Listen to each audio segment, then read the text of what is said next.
How did that feel at the moment, and how did it feel the next day? That's so good. So that moment, it was like, oh my gosh. Like honestly, I was like, all the debt is gone.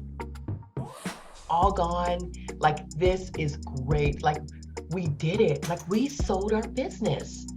Like it was huge. Our Was there like CPA, champagne? like, Was there oh yeah, we had was it champagne. wine? But listen, like my other partner's husband got a limo for us. Like it was so great. Like we felt so good. Then the next day, I started worrying about my employees. I started worrying about the future a little bit. Like, oh my gosh, what does this look like now? Yeah, so there was that point of, and then, oh my gosh, did we do the right thing? You know? Yeah. But it was cool to see, open your account and see that level of money in your account. You're like, wow, like this is accessible. I did it. It's Yes. fun.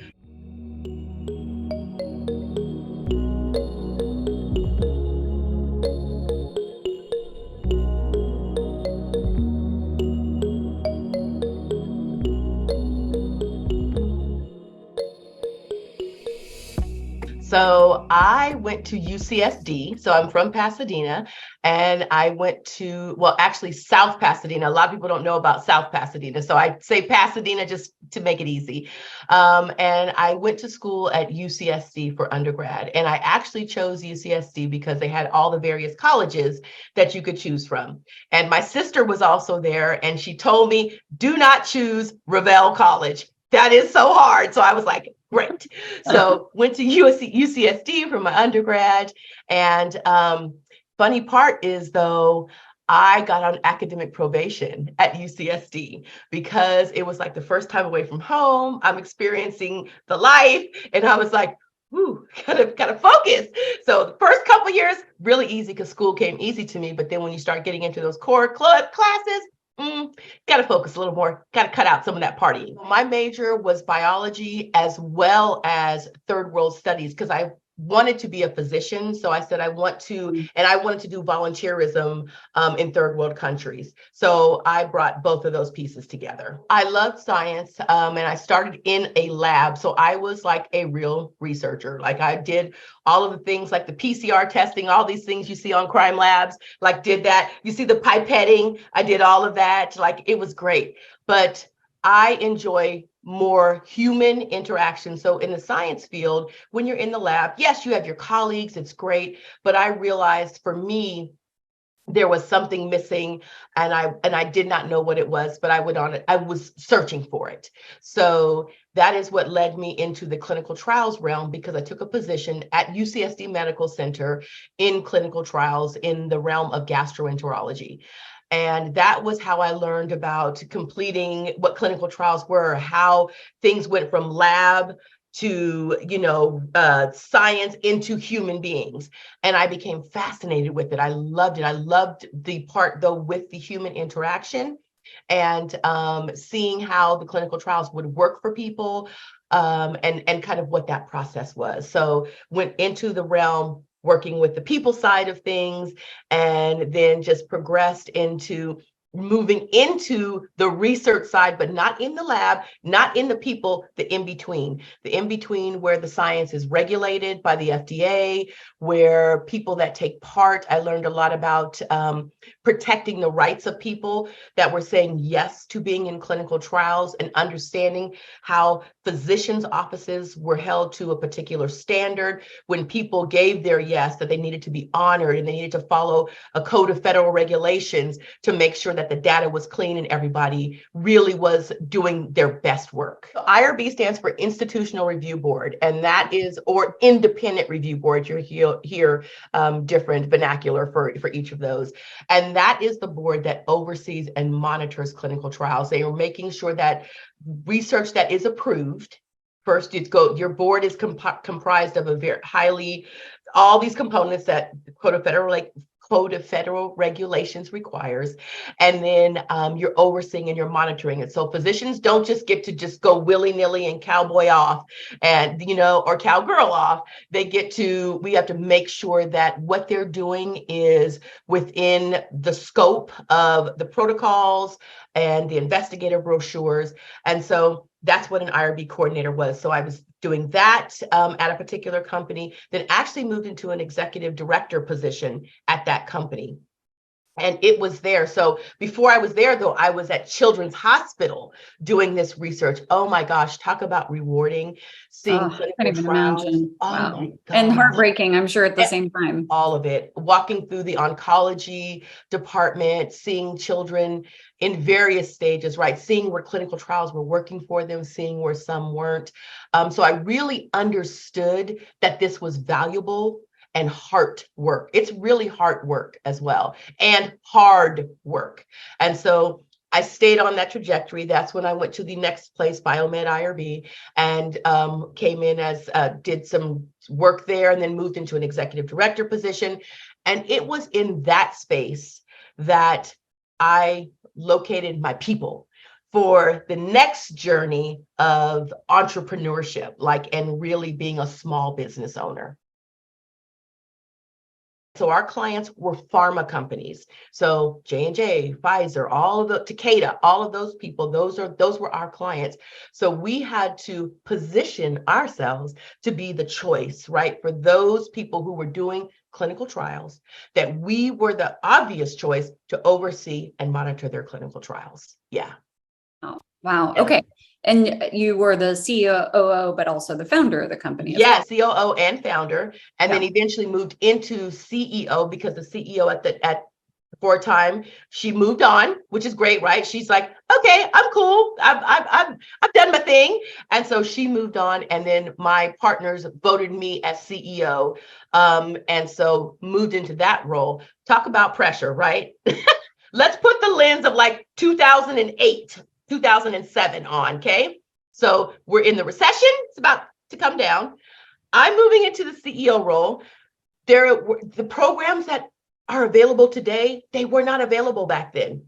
So this was a uncharted waters, I'll say, for lack of a better term. So yes, I was a part of NABO. I was a part of all of these amazing organizations. But I really would say, Felina, today you can find real support in moving you into that CEO position. Then it was really trial and error. It was trial and error. And so I'm grateful. I don't know why my lovely business partners trusted me to be CEO, but I'm really grateful that they did. I'm grateful that we were very much partners in this, and that we were able to trust each other in our own lanes, and then bring the wisdom together that we were able to grow this company to multiple millions of dollars. And let's talk about, just for 3 seconds, and managing that whole meltdown in 2008, 2009. Talk about crazy. 30% in revenue gone. Yeah. I don't know. It's so interesting that you say that, because, we've all been, or most of us, if we're old enough, right? You and Yep. I, 2008 and 2020, right? And it's and they're very different, obviously. One's a pandemic and people are dying. The other one is, a huge recession, but so interesting to go through both of those cycles. Right. And it seemed like it was didn't we just do this? Seriously. Yeah, really challenging to navigate. And as small business owners and visionaries, right? Visionaries for companies, and people depend on you. This is brick and mortar. This is brick and mortar. Yeah, you got employees. You had 35 employees. Yes. And this is I got mouths to feed here. P&Ls and 941s and all of that. Yeah. Oh my goodness. Wow. Yeah. And so overall, from founding the company to exiting the business, and then we'll get to that piece of it and talk about all of that experience and how that came about too. It looks like about 10 or so years. Yes. Yeah. Wow. So, I mean, longevity, that's huge. I mean, that is huge. Felina? And you made it. You made it through. Yes. And sometimes you didn't think you were going to make it, I'm all about transparency. Sometimes there was a little bit too much wine to make it through. Oh yeah, no, why do you think we have a wine fridge here? Yes. I was like, we need wine. Yes, exactly. But it was great. And I wouldn't change any of the experiences for anything. Yeah. Good, bad, Got it. ugly, great, none of it. It's all valuable. Yeah. Yeah. Yep, Yeah. absolutely. Yeah. Okay, so let's get into the discussion on the exit. Yeah. Was this something you'd been thinking about? Did somebody approach you out of the blue? Like, to talk through that process. You got it. So long ago, our previous CEO, she told us, our CEO, when we first started, she said, we want to think about our exit plan. And we were like, "Ah, we love this company. There will never be an exit plan." And that was all that dialogue existed, right? That was it.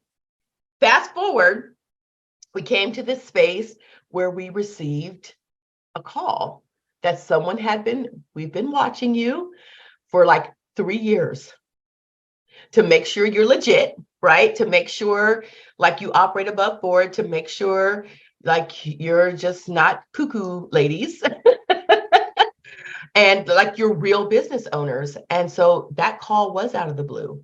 But what I will tell you, Felina, is that was not the first call.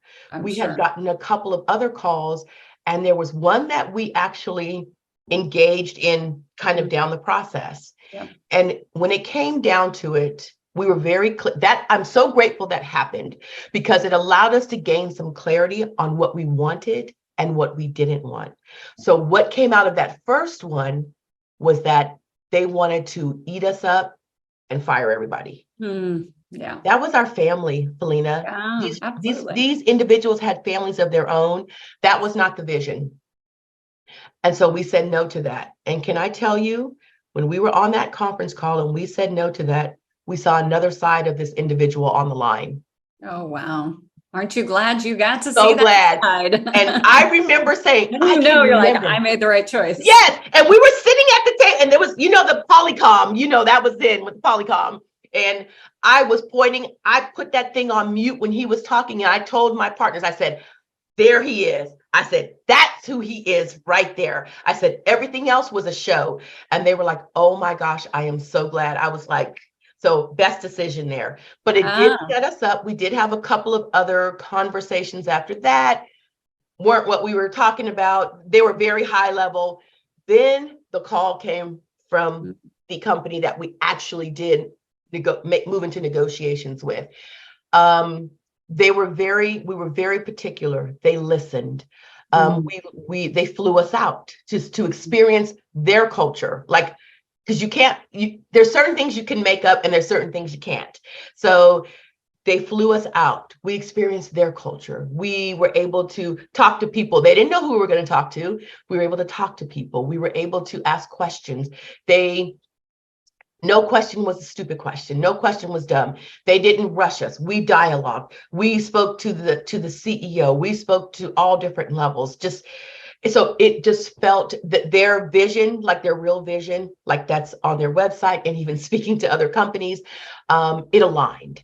Yeah. And so after them coming on site, us continuing the dialogue, us saying, okay, let's enter into a conversation that you can now look deeper, because they do. When a company is going to acquire you, they've got to see your books. They look at everything. They go into your underwear drawer, like yes, exactly. And so they've got to get into your books. They've got to see, any dings that you've had with the FDA. Mind you, we're federally regulated. Yep. They've got to see all of these things, because they have to make sure that this partnership is aligned even with where they're looking at going as well. Yeah. Yeah. Of course.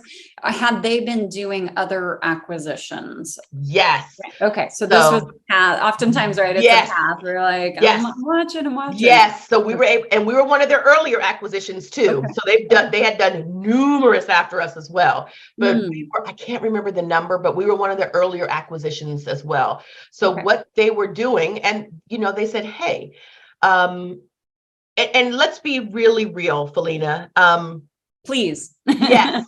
As we are looking at the scope, the lay of the land, we are more of a boutique company, right? For our services. What we saw is this was happening over here. There was another company that was acquiring.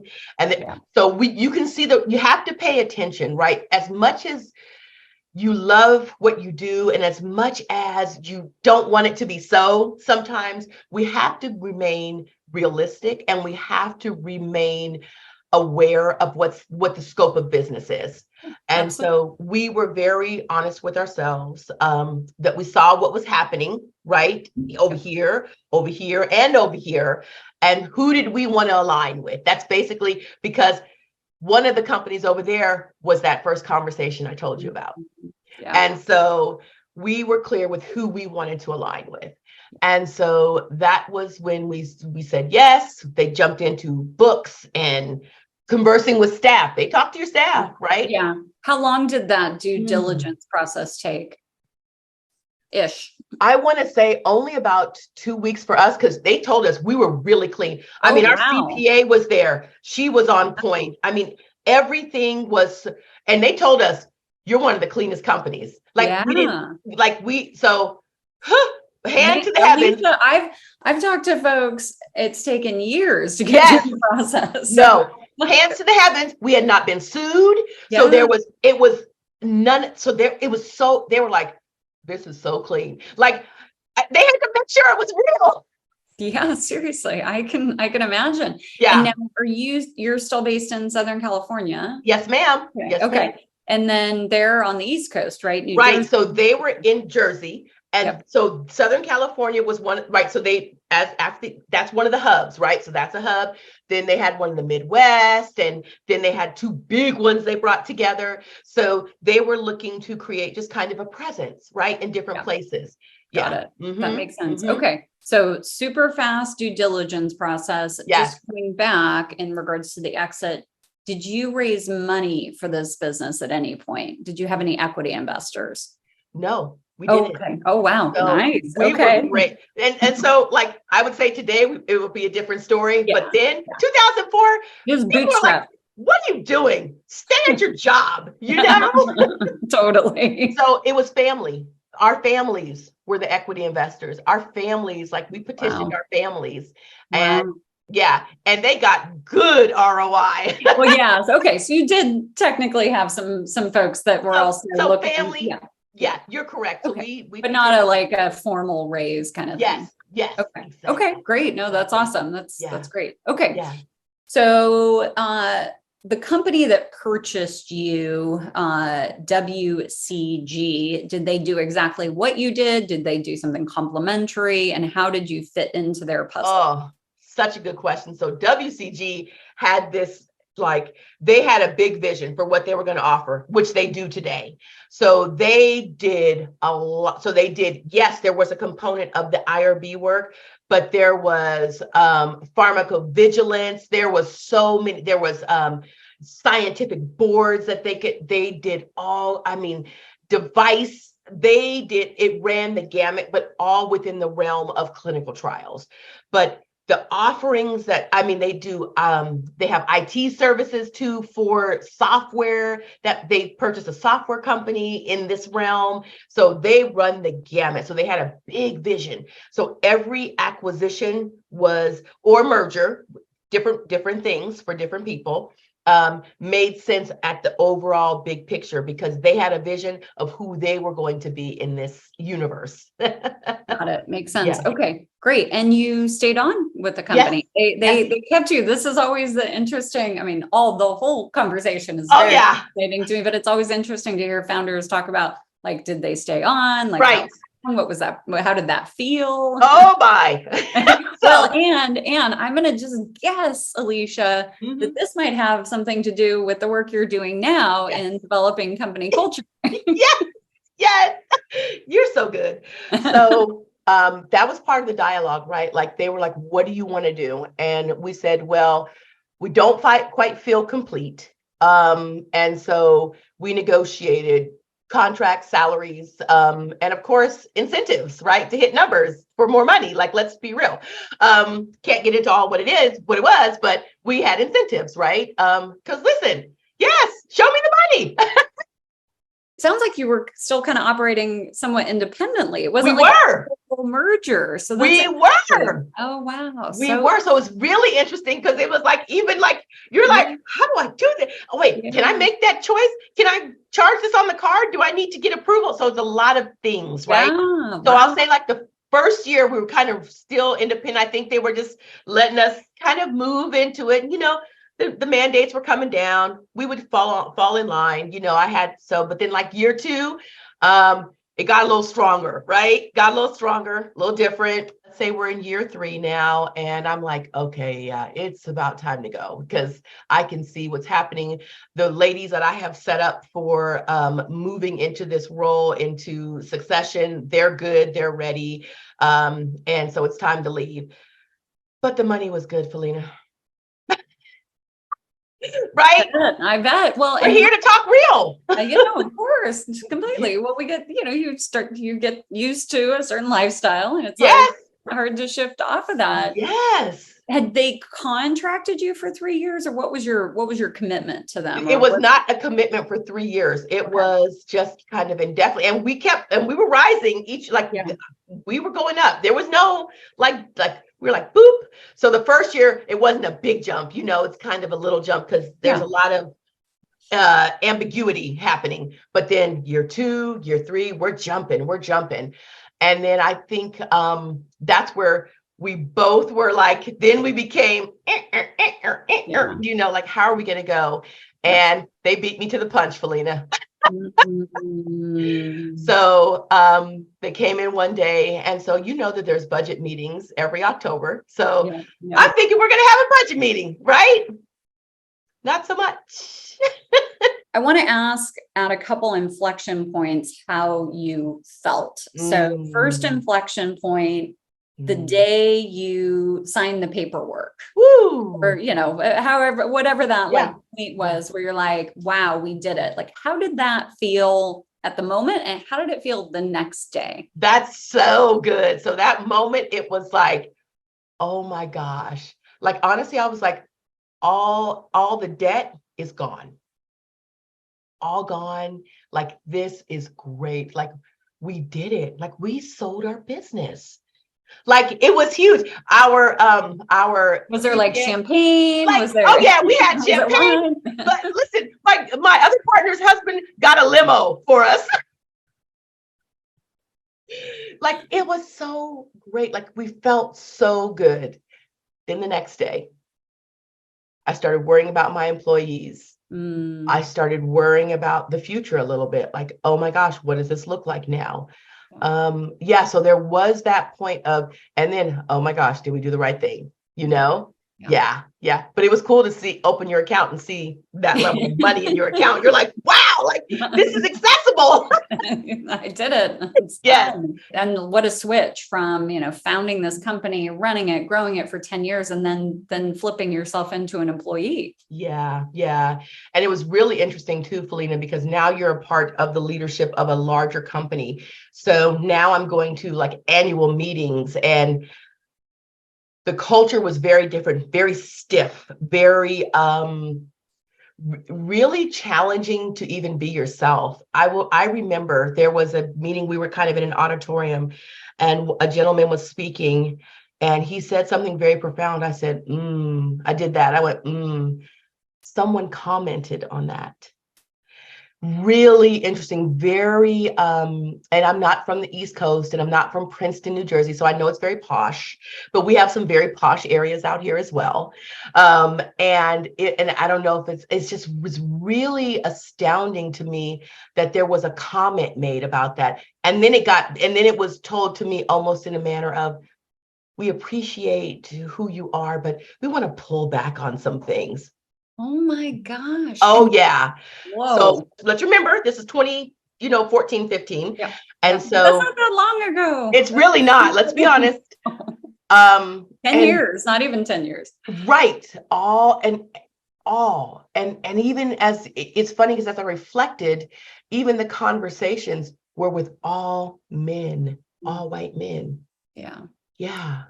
Any lessons learned, AKA advice, you would give others in the negotiation process, the Yeah. deal-making process of the exit? Something you're Yeah. like, "Oh, this was great. I'm so glad we did it this way," or we, in Yeah. hindsight kind of thing. Yeah, you got it.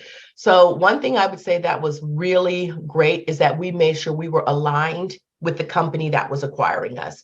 We made sure the vision, and we made sure it was not just emblematic, that it was really boots on the ground. They were walking the talk.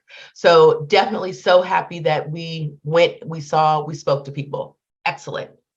One thing that I would say is go for more. And be clear on all of it. We were not as clear. So I learned a lot more about EBITDA after. Like we learned, but we could have really drove a harder bargain. Get an attorney that is an M&A attorney and listen, I'm going to tell you something. I've seen these women M&A attorneys are beast mode. I'm not saying that men aren't, but Nice. understand as women that we have to fight really hard to obtain, like to create this business was really hard, right? We all took out seconds on our homes and things of that nature. So it was really hard. And so I think women who have been in those trenches as well, who have gotten to where they've gotten, they've experienced challenges. And so they fight a little different. The fight is different. CPA, it matters. The caliber of CPA. So we had one CPA a little earlier on. We had a different CPA probably about 4 years in. And I'm so grateful the way she set us up. She made sure we understood things because the other CPA, he was doing things, we didn't get it. So the CPA matters, and make sure that no one rushes you. Don't let them rush you. Our CPA, we were like, we need to talk to our CPA about this. And as I compare that first situation I told you to the second one, rush, rush, rush. The second one, take your time, talk to your CPA, talk to your attorney. And our CPA was walking us through all these things. You see this matches this. This is where they're getting it. So CPA, they're not all created equal. Make sure don't allow yourself to be rushed in this process. It's a big decision. And make sure that it makes sense for your future. Whatever your future is, make sure it makes sense. And have an exit plan for yourself. What does your exit plan from this look like? So if you've negotiated 2 years, you're going to stay, what does your exit plan look like, right? Awesome. And the work you're doing now, Yes. since you left 2017, yeah. Talk a bit about who you serve and what you do. Yeah. And how that ties into the experience. You got it. And it's really funny you said that, Felina, because I didn't see it's like the nose on your face, right? I can see my nose here because I'm on Zoom. But if I'm the nose on your face, when you're looking, you're like, what's my next mission? Because my identity was tied to my business. I didn't realize that. So if we're being real, I got myself a therapist to help me navigate this new space, to understand who Alycia really is, and to understand that that business was not who I was. That was not all the value that I brought to this world, And sometimes in business, we're grinding so diligently, and we're creating that we can lose ourselves. And so I lost myself in that business. I didn't realize how much of my identity that it had really they had become one. And so when that was taken from me, it was really challenging. And there was a grieving process, right? So high advocacy for therapy, big support. Then I got an executive coach. She really helped me navigate that space of self-discovery in another way, right? In the business way. And I realized in that dialogue with her, oh my gosh, it's culture. It's culture. And so I started off really small, with just a few small opportunities, and they were great. And then it grew. And so I work with organizations to help them manage, enhance, or even create a culture. And I work with small and medium-sized businesses because that is where I see the level of transformation and impact. Things can be implemented on that level. Sometimes when we get really large, it's challenging. Doesn't mean it can't be implemented, but it's a bit more challenging. And so my small and medium-sized businesses are my jam. And we work from culture. Culture consists of leadership, communication, emotional intelligence, many different pieces of a framework that we work from as we get into our companies and see what it is specifically they need. Like, we're not cookie cutter. We're like, what do you need? And I love it. It's so rewarding. And it is, and I'd like to believe I'm not just changing corporate cultures, I'm changing home cultures as well, because it really speaks to all parts of us. Yeah. Awesome. Yeah. Last question. Yes. You build something again to sell it, or build something that you might think about selling, kind of have that in mind, or are you at a different kind of phase in your life where, that's not on the agenda? I would build to sell again. Okay, Yes. cool. I would build to sell again with a different level of insight now, right? I would build to sell again. I would build things into the contract for my people. I would build things into the contract for myself.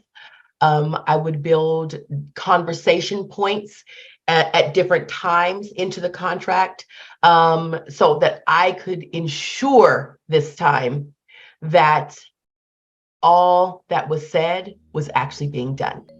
Thank you so much for sharing your story with us. I really, really appreciate it. Thank you for having me. This was fun, and a walk down memory lane, and you made me think about some things too in a different way. So thank you. Of course. Thank you.